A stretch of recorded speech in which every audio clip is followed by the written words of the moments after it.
Okay, so what if I told you that maybe everything you thought you knew about progress, about competition, about building a successful business, what if it's not just wrong, but actually holding you back? That's a pretty bold starting point, isn't it? Yeah. Like, what if real innovation isn't about fighting rivals or making slightly better widgets?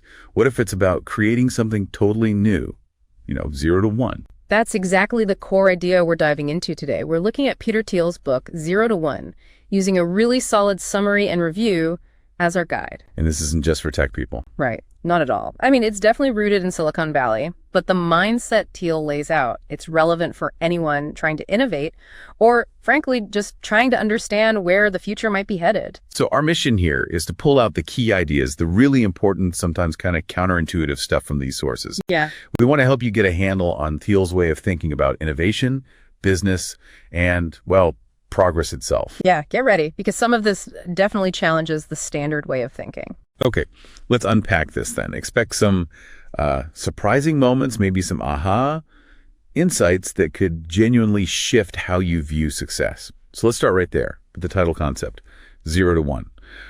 What exactly is Thiel getting at? Why is that the only real progress in his eyes? Right, so Thiel draws this really sharp line.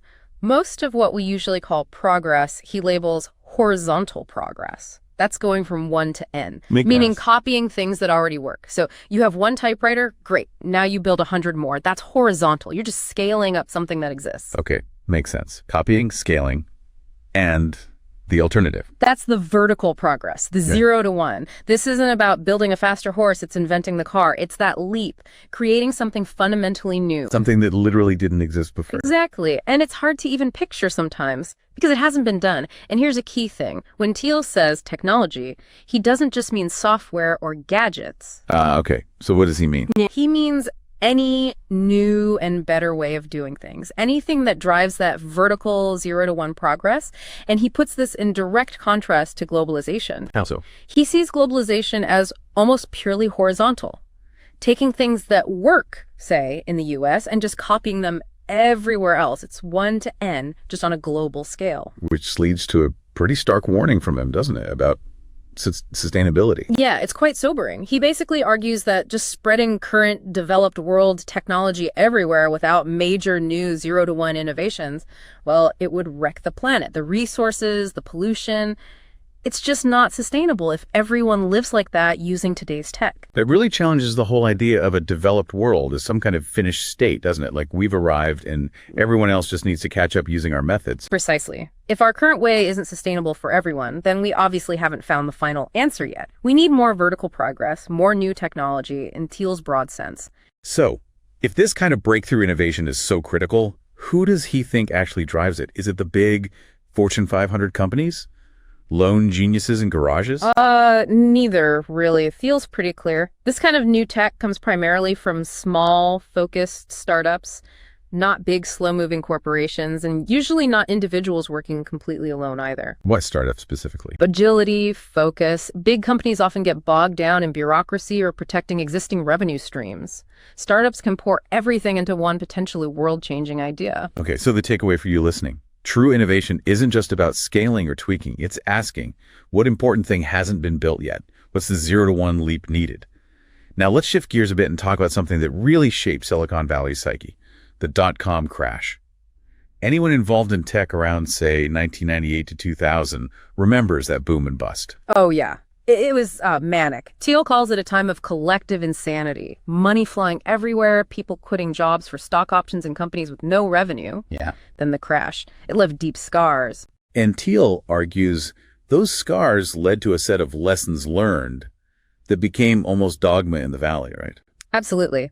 Things like be suspicious of big visions, focus on small, incremental improvements, be lean, be agile, don't try to create new markets, just improve existing ones, maybe even copy your competitors if they're doing well. It sounds sensible, born from painful experience. But Thiel says maybe those lessons were wrong, or at least incomplete. Exactly. This is where it gets really interesting. He argues the pendulum swung too far. He thinks there's actually more value in the opposite principles. Be bold, have a grand vision, plan meticulously, don't just react. Create entirely new markets where you don't have competitors initially. And he also pushes back against the idea that the product is everything, right? What about sales? Yes. He stresses that sales, marketing, distribution, these are just as critical as the tech itself. Something many engineers maybe tend to downplay. So his view is that the tech world became too timid after the crash, too afraid to take big swings.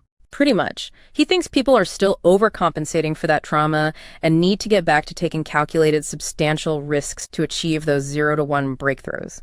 It definitely cuts against the grain of a lot of current startup thinking. Okay, if challenging the post.com consensus was provocative, let's get into what might be Thiel's most controversial idea.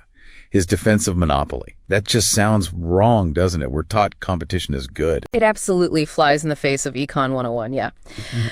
But Thiel's argument is nuanced. He says intense competition often forces companies into a brutal zero-sum game where margins evaporate and innovation gets stifled because everyone's just trying to survive. So competition is bad for innovation. How does that work? His point is that the prospect of achieving a monopoly by creating something so uniquely valuable that you dominate a market is what provides the massive incentive needed for companies to invest heavily in risky, groundbreaking R&D.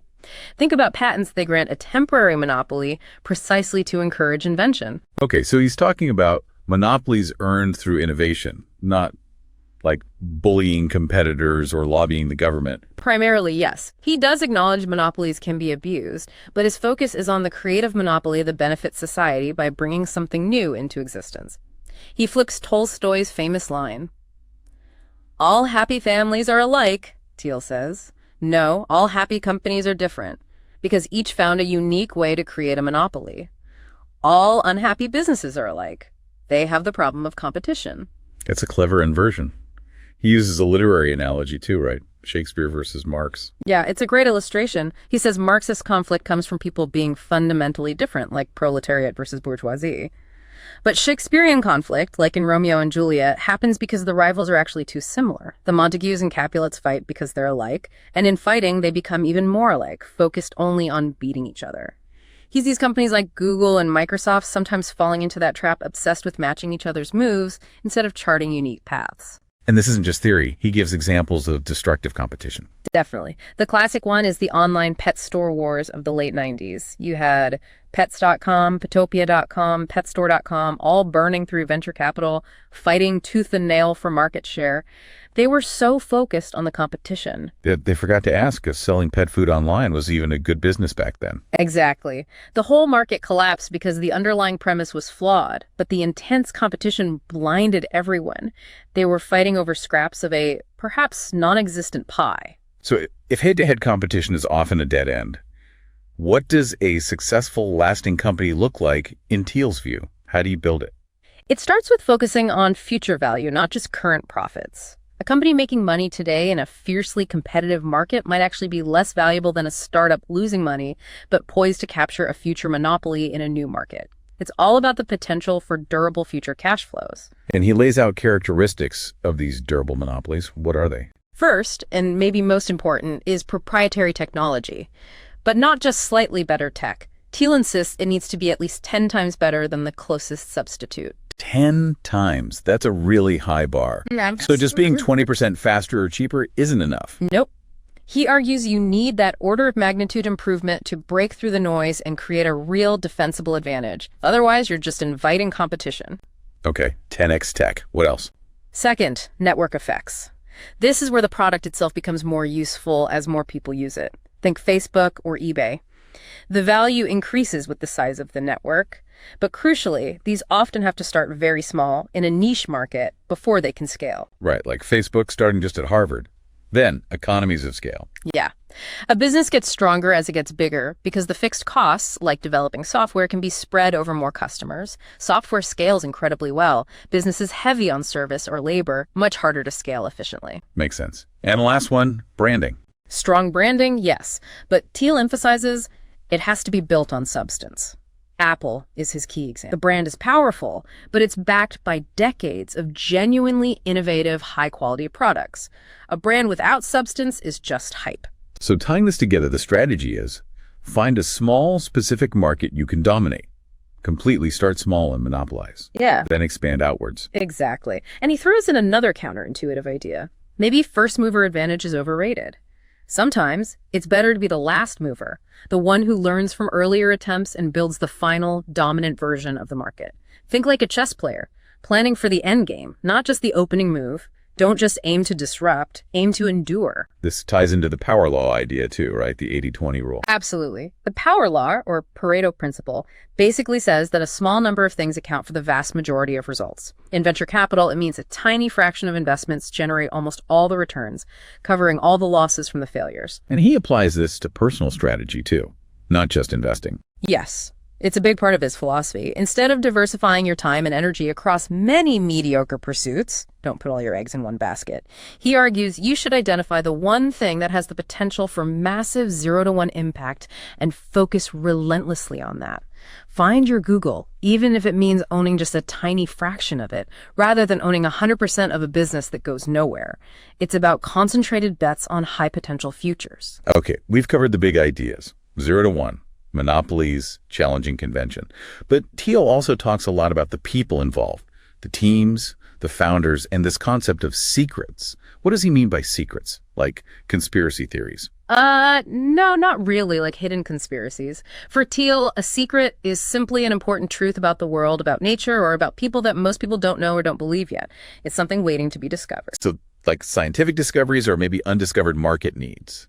Exactly. He worries that we've become too convinced that all the big questions are answered, that there are no secrets left. He argues they absolutely still exist, but you have to actively look for them. You can't find what you don't look for. But he does add a caution. Be careful who you share your secrets with. Not everyone is ready to hear them. Interesting. And finding these secrets requires the right kind of team, right? He puts huge emphasis on the founding team. Huge emphasis. He compares choosing a co-founder to getting married. It's that critical. The early decisions set the trajectory. You need people who genuinely get along, who have complementary skills but clearly defined roles. Structure is important, he thinks, even for creativity. He also talks about ownership versus control, doesn't he? Yes, a really important distinction in startups. Founders might have ownership, equity, and possession, day-to-day operations, but control often lies with the board of directors. He strongly advises keeping boards small, like 3 to 5 people, to maintain alignment and avoid paralysis. And this idea of getting everyone on the bus, what's that about? It means commitment. He's skeptical of extensive outsourcing, remote work, or part-time roles in the early critical stages. He believes everyone needs to be physically together, fully dedicated, pulling in the same direction. He even suggests low CEO salaries as a signal of commitment, favoring stock options to align long-term incentives. That sounds like the culture he built at PayPal, the famous PayPal mafia. Absolutely. He intentionally hired people he thought would genuinely like working together, creating this tight-knit, loyal group. That shared culture and trust, he argues, was key to their success and why so many of them went on to found other major companies like Tesla, LinkedIn, YouTube. So when hiring, forget the generic perks. Yeah, he says offer something specific, a unique mission, a chance to work on a compelling secret with other brilliant people. That's more attractive than foosball tables, apparently. It sounds almost cult-like, though he distinguishes it. He does use that provocative language, talking about cultivating fanaticism, but clarifies it's about creating a strong sense of shared identity and mission, a feeling of being special and separate from the mainstream without the harmful aspects of actual cults. It's about internal cohesion. Okay, so you've found a secret, built this cohesive team, but then you have to sell it. Thiel argues sales and distribution are often badly underestimated, especially by tech folks. Why is that? It's a blind spot, he thinks. Engineers often believe a great product sells itself. Thiel says that's rarely true. A brilliant invention with no distribution plan is basically worthless. In fact, sometimes superior distribution can make a mediocre product beat a superior one. That's a hard pill to swallow for product purists. He mentioned specific metrics here. Crucial ones, CLV and TAC. Customer lifetime value, how much profit you'll make from a customer over time, and customer acquisition cost, how much you spend to get that customer, the golden rule. CLV must be significantly higher than CAC. If it costs you $100 to get a customer who only brings in $50 of profit, you're doomed, no matter how cool your tech is. And different products need different sales approaches. Definitely. Really expensive products, think enterprise software, millions of dollars, require complex personal sales teams. Low-price products, like consumer goods, rely on broader marketing and advertising. Very cheap or free products can sometimes leverage viral marketing users, bring in other users automatically. PayPal was a masterclass in this. And he mentioned a dead zone. Yeah, for products in the middle, say around $1,000, they're often too expensive for mass marketing to be efficient, but not expensive enough to justify a dedicated personal sales force for each customer. Finding the right channel for your price point is critical. You have to master at least one distribution channel effectively. And selling isn't just to customers, right? Not at all. You're constantly selling. Selling the vision to investors, selling the mission to potential employees, selling your story to the media. A PR strategy isn't an afterthought, it's essential from the start. Okay, let's look towards the future now. Thiel tackles the big man versus machine, question the fear that AI and computers will take all our jobs. What's his take? His perspective is much more optimistic, actually. He sees computers as powerful tools that complement human abilities rather than replace them wholesale. How does that work in practice? He uses examples from his own companies. PayPal's fraud detection. Algorithms flagged suspicious activity, but human analysts made the final call. Palantir works similarly with intelligence agencies. Software sifts through massive data sets, but humans use judgment and intuition to connect the dots. Computers are great at data crunching. Humans excel at complex problem solving and making nuanced judgments. He thinks true artificial general intelligence, the kind that rivals human thought across the board, is still a very long way off. So it's about augmentation, not replacement. That's reassuring. He also uses the clean tech bubble from the early 2000s as a kind of cautionary tale, doesn't he, to reinforce his core principles. Yes, it's a perfect case study for him. So many clean tech companies raised huge amounts of money and then failed spectacularly. Why? Thiel argues they mostly failed on the fundamentals we've been discussing. Like the 10x technology rule. No. Exactly. Many offered only marginal improvements, maybe twice as good, not 10 times better. They misjudged timing, expecting solar to follow Moore's law like computers when its progress is inherently slower. They failed to define and dominate a specific niche market first, aiming too broadly. What about the teams and the long-term vision? Often, the teams were led by salespeople or financiers, not deep tech experts. They lacked a realistic long-term plan, a 20-year vision for durability. And crucially, they often lacked a unique secret, a compelling reason why they would succeed where others wouldn't, beyond just riding the clean tech hype wave. This leads him to say something pretty controversial, that aiming to do something good for society is misguided. What's that about? It sounds harsh, but his point is that simply having good intentions isn't enough. It's better, he argues, to focus on doing something different, something unique and valuable based on a real secret and solid business principles. He holds up Tesla as a clean tech company that did succeed because it had the fundamentals right. Unique tech, strong brand, focused market entry, visionary leadership. The problem wasn't clean tech itself, it was how most companies approached it. And finally, he touches on founders themselves, the founder's paradox. What's the idea there? He observes that founders of truly transformative companies are often unusual individuals, extreme, maybe even eccentric or difficult. He has some, frankly, debatable charts trying to quantify this. While these personalities can attract criticism, he believes they might be necessary for driving radical change. The key takeaway for founders, though, is probably humility. Don't let the power or the myth go to your head. And for those working with them, maybe understand that outliers are often part of the package. Wow.